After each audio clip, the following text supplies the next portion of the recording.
All right, you guys. So it's bright and early in the morning. I was up all night waiting to see if I could get that file uploaded, and I could not. I'm wondering if you can't upload a iPhone movie file to YouTube, and that's where I kind of got stuck trying to convert, and I finally had to go to bed. So I'm up in the morning making a video on the computer this time, which is sad. I hope I get the other way figured out so that I could use the apps to make all of that happen in case I'm somewhere where I don't have access to my computer. So what we're looking at right in front of us are the UDL guidelines, the 3 guidelines. And what I like about the UDL is that they're based on actual neuroscience. So you have engagement. Whoops, where'd it go? You have, I thought these pictures did a good job. Engagement, representation, and action and expression. And I think both of the LMS that I chose to work with are able to help students achieve all 3 of these things.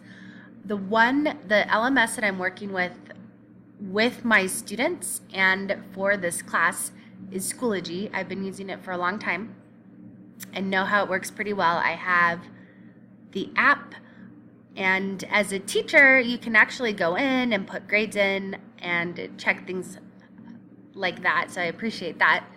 And I have the app for Canvas, but I've noticed it's a little bit hard to use for discussions. It's a lot of typing on the phone keyboard, and so I don't like to use it for that. And I don't like to use my phone to do critical thinking either. So I don't really use it for that, but it is nice to use Canvas to be able to, of course, here's Canvas, to be able to check your grades. I like to, once I submit something, log onto the app and make sure it got submitted and there wasn't a problem with my computer. And here's the Schoology course I made for this class, Unit 4, Polynomial and Rational Functions. What I like, well, here, let's go back and address these things along with them.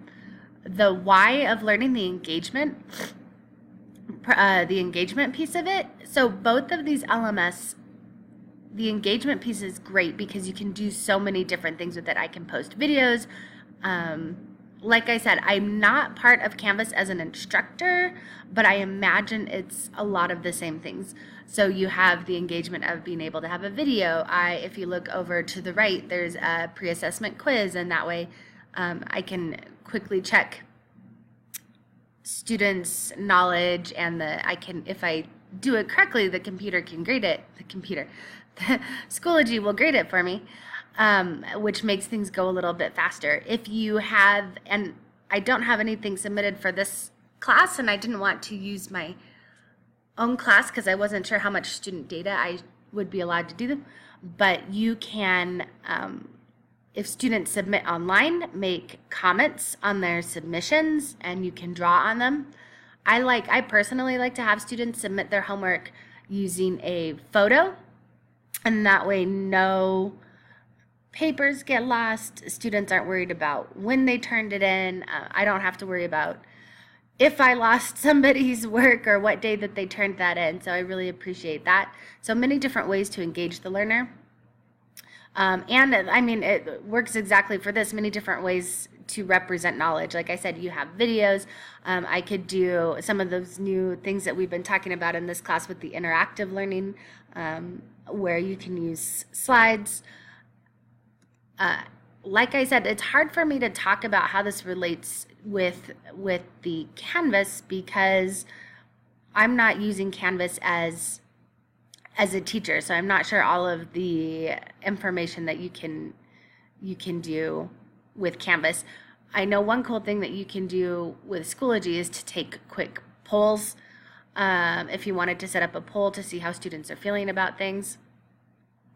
So a lot of different ways to represent knowledge, and action and expression. So different ways students can express what they know.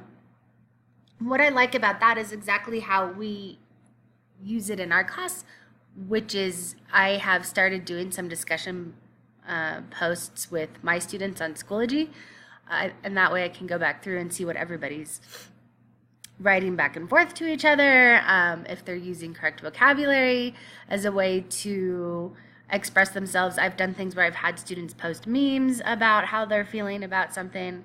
I like it. You can, like I said, take a photo. Students can take a photo of something that they've done, like a piece of art, or they can upload Google Slides or PowerPoints. And what's cool about that is you can actually like scroll through it. It looks like a real PowerPoint, like you're actually presenting the PowerPoint. So all of these things, I really wish that I had been able to make it work on the apps. I think it would have opened up a way for me to do things without being connected to my computer. So I'm going to continue to work on that.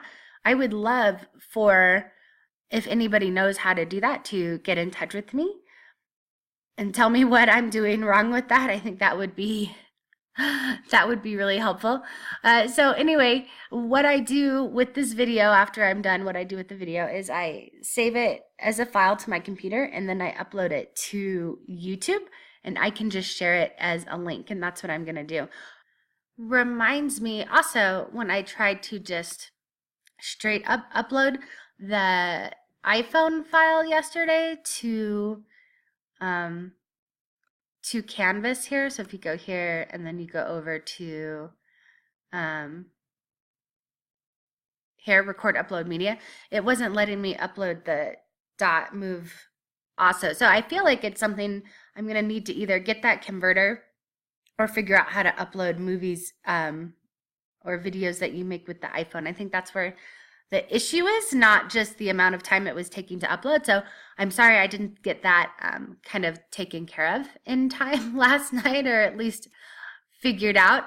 And if I do, I will continue to try to do this. And if I finally figure it out, I will post it or try to post it from my phone, because I feel like that's something I really want to learn how to do now. So I hope everybody had a great week, and I look forward to hearing your replies.